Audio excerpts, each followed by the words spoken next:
Todos eles começaram a adoecer, começaram a pegar gripe, alguns com doença de pele mesmo, micose, dor de barriga, sempre tinha dor de barriga. Teve um que passou uma semana doente, a gente teve que comprar remédio, porque eles nunca deram.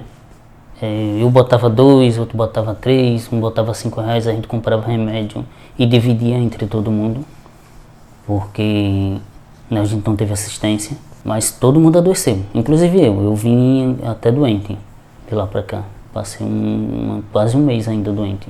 Gripe, dor de barriga, problema de pele, isso tudo, dormi no chão também por causa da água, né?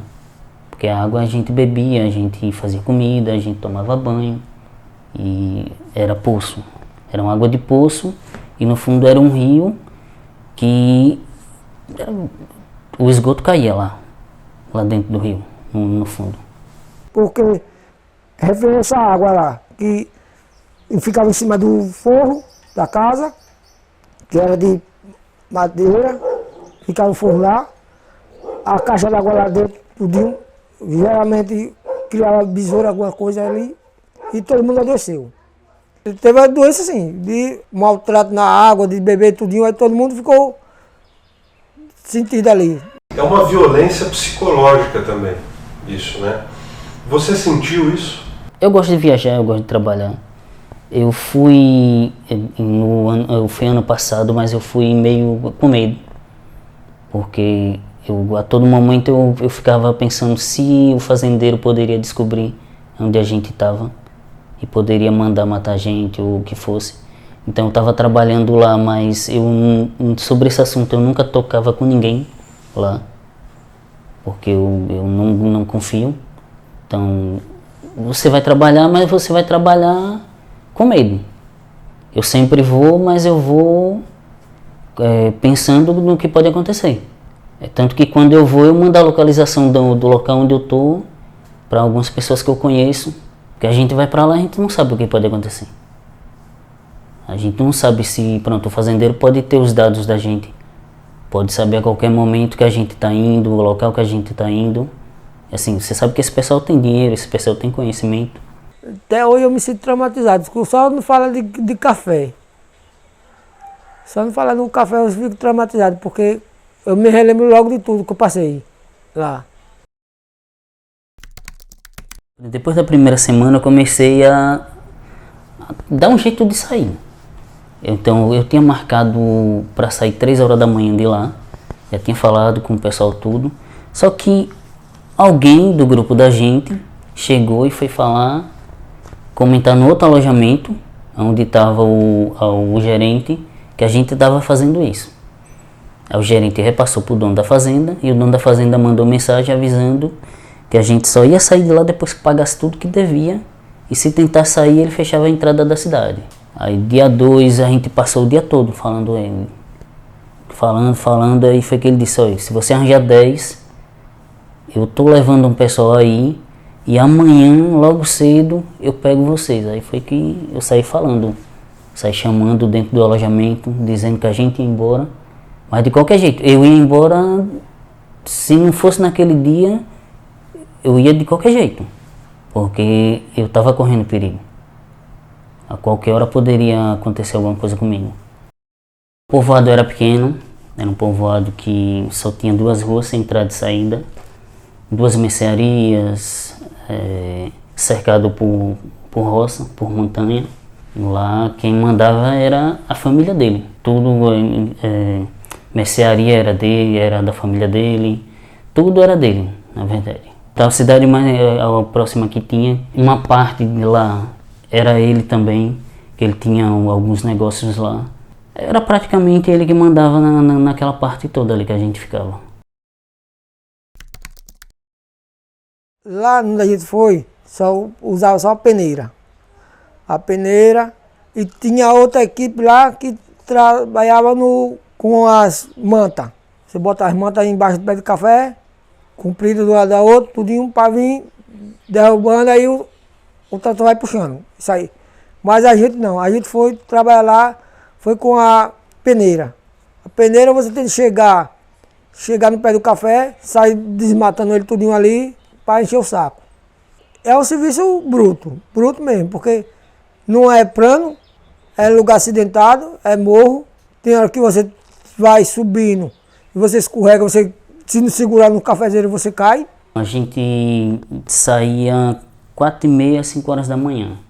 O caminhão parava lá, esperando a gente acordava às 3h30 para fazer almoço, tudo.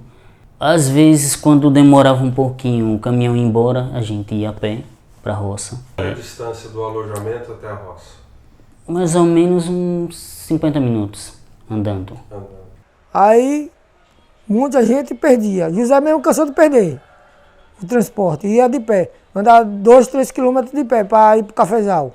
Você tinha contato com agrotóxico? Tem, porque eles botam veneno no café. Botam veneno para praga, tudo.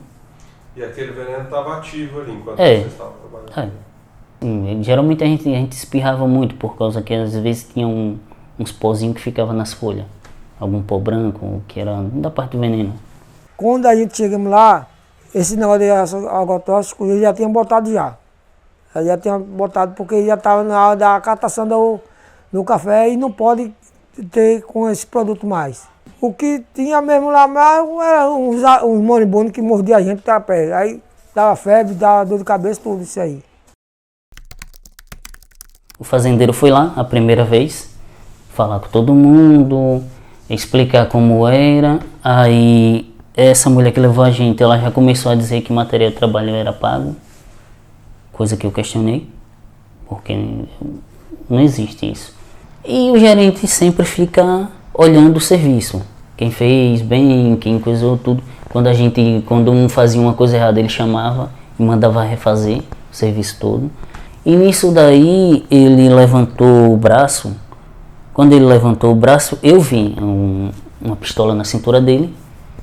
E depois disso eu já comecei a olhar os outros também que ficavam lá com ele olhando. E vi que todos eles andavam armados lá dentro da roça.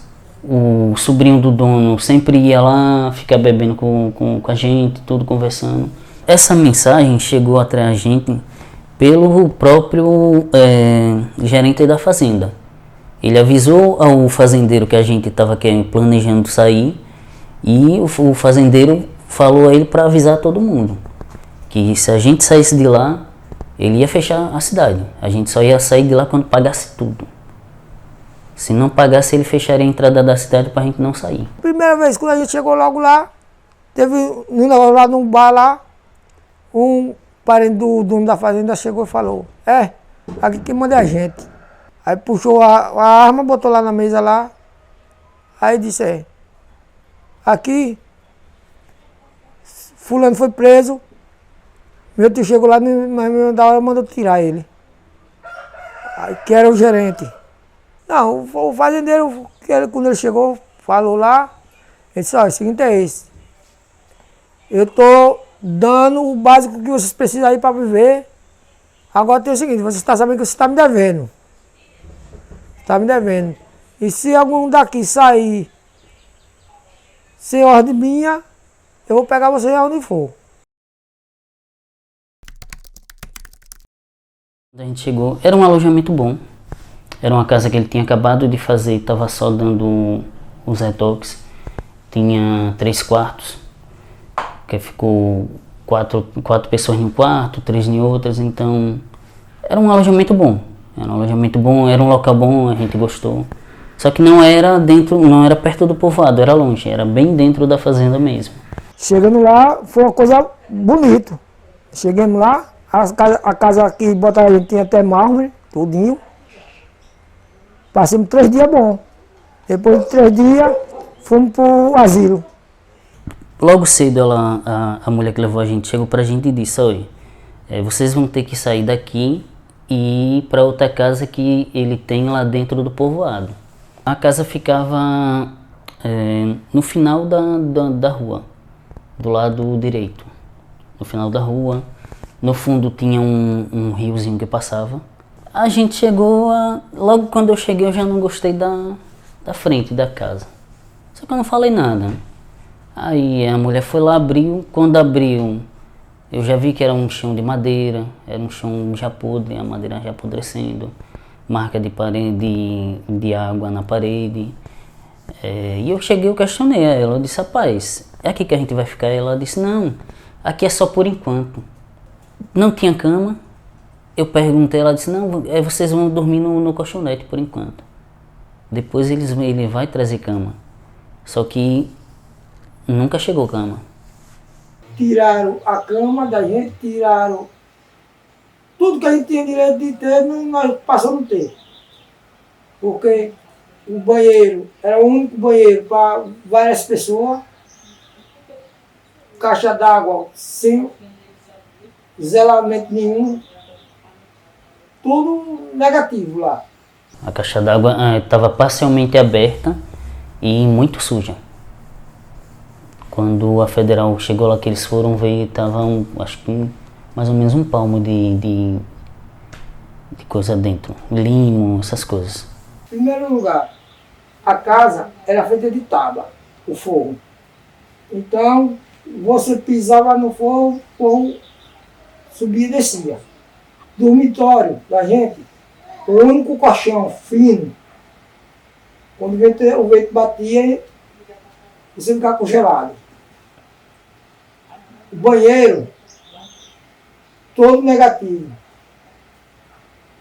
Para você tomar um banho, para você fazer qualquer coisa, é um Deus me acuda. Porque não tinha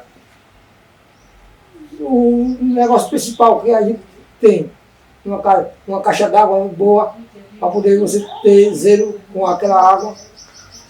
A alimentação, o fazendeiro comprava, e tudo que ele comprava, ele botava na conta da gente, para a gente pagar.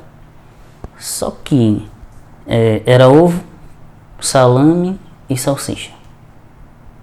Raramente vinha uma carne. Quando a gente abria a marmita era isso. Quando tinha ovo era muita coisa. Quando botava um ovo por cima. Uma placa de ovo era um absurdo, era caro. Coisa de salame era 40 a 50 reais, um daquele, do pequeno. Chegaram a comprar 4 frangos, que eu questionei, eu perguntei o valor. A mulher que fazia a comida lá pra gente disse que viu na notazinha lá, foi 300 reais. Como é que você vai pagar 300 reais em 4 galinhas? O preço normal, uma galinha, 7, 8 reais o quilo. Para 4 galinhas por 300 não tem condição. Estamos comprando galinha, estamos comprando ouro. Se a galinha está custando 200 reais, e o porco? E o boi? Quanto vai ser? Não, nós não queremos isso mais não. Aí começamos a comer cuscuz com uma água de salsicha. Como não dava para comprar, o fazendeiro comprava e na conta da gente. E ia só aumentando a dívida. Cada dia que passava ia aumentando a dívida porque a gente não tinha como pagar. Qual era o pagamento combinado? Você já falou, mas para a gente ter a mão. Produção, por saco. Quanto? Lá era 16 reais. Por saco? Por saco. Quantos quilos tem no saco? Era para ser 60, só que tinha saco lá que chegava a 70, quase 80 quilos. Pronto, primeira semana que a gente trabalhou, eu tirei 220, só que teve o desconto, eu fiquei com 130 ou foi 140. Tudo era descontado no meu salário. Bota, roupa, luva de trabalho, a peneira que a gente bota na cintura para tirar o café. Tudo praticamente. Garrafa de água, que é aquelas garrafas de 5 litros que a gente leva para a roça. Era também descontado, tudo. A gente, ele comprou o material, entregou a gente e o valor desse material todo ele botava na conta para a gente pagar. Primeira semana que a gente terminamos o serviço, a gente foi na sexta-feira, recebeu o dinheiro, aí a gente já viu que estava tudo errado. Porque a gente saiu daqui sabendo que o mínimo era 120 reais por a diária da gente. Quem falou isso para você? A Dila. Era 120 reais. Aí, quando nós chegamos lá, que nós trabalhamos, trabalhamos lá 7 dias. Quando fomos receber, recebi R$ 120, porque o restante do dinheiro disse que era para pagar as dívidas. E teve gente que recebeu menos de R$ 20. Esse contrato, ele era um contrato físico assinado ou era de boca? De boca. De boca. Nunca teve documento? Não. Era para ter. Pelo que a gente combinou, era para chegar lá assim que a gente chegasse, era para pegar os documentos da gente e fazer o contrato. Porque lá a gente trabalha por safrista, os 3 meses, eles fazem um contrato como safrista. Lá a gente não fez nada. Eles disseram que ia fazer, mandou a gente levar documento, tudo, só que nunca pediram identidade, nunca pediram nada. Então eu liguei para o Ministério Público, o Ministério do Trabalho de lá, expliquei a situação, mandei umas fotos, algumas coisas, ele já me repassou o contato da Polícia Federal de lá, eu também comecei a entrar em contato. Aí quando foi no outro dia eu falei com o Rafael, eu expliquei a Rafael a situação e ele disse, isso daí é trabalho de escravo. Eu falei, não, isso aí eu já estou sabendo. Eu quero saber como é que eu vou fazer. Aí foi que eu comecei a tirar foto, a fazer vídeo. Aí nisso eu andava com o celular e com o fone no ouvido, fingindo que eu estava escutando música, mas eu estava tirando foto, eu estava fazendo vídeo. Porque se alguém me visse com o celular, ia achar que eu estava escutando alguma música, alguma coisa. Então eu estava com fone e ficava fazendo vídeo, tirando foto. Os áudios quando mandavam para os grupos, eu já ia mandando para ele já. Eu já estava vendo que eles estavam de olho, eles já estavam olhando, observando, escutando as conversas da gente. Eu chamei até eu disse, olha, se coisa a gente não der certo, a gente vai embora por dentro da fazenda. A gente vai juntar alguma coisa de comida, água e a gente vai sair por aí. Até uma hora a gente sai na pista. Quando foi no dia 1º aconteceu isso. Dia 2 eu liguei pro rapaz da van. O que era essa van? Como é que vocês conheceram essa pessoa da van e como é que foi o primeiro contato? Então, esse rapaz da van, ele sempre leva trabalhador por Espírito Santo para as fazendas lá. Ele sai deixando nas cidades lá. E ele veio uns dias antes e um amigo meu, como eu falei, ele saiu de 5, 6 horas da manhã, ele pegou as coisas, foi lá nesse rapaz lá da van que tinha deixado um pessoal lá e disse, olha, eu tô querendo ir embora, mas só tô com esse dinheiro. O rapaz disse, não posso porque o valor é esse. Ele insistiu, o rapaz disse, não, eu vou, mas eu não vou deixar em Aracaju, vou deixar na entrada. E ele veio. Através disso daí eu peguei o contato do rapaz da van e comecei a falar com ele. Aí foi que eu consegui, o pessoal arranjou dinheiro emprestado, foi que a gente saiu de lá, mas eu iria sair de lá de qualquer jeito. Eu deixei, eu acho que uns R$ 300 ainda, separado, eu consegui juntar um dinheiro, deixei separado, peguei mais 50 com o rapaz que eu trabalho aqui. Os outros saíram pedindo a parente, a um irmão, a uma tia, a mãe, a um vizinho. Foi que conseguiram. Aí quando juntou os 10, foi que eu liguei pro rapaz da van e disse, tem 11, tem 10, comigo 11.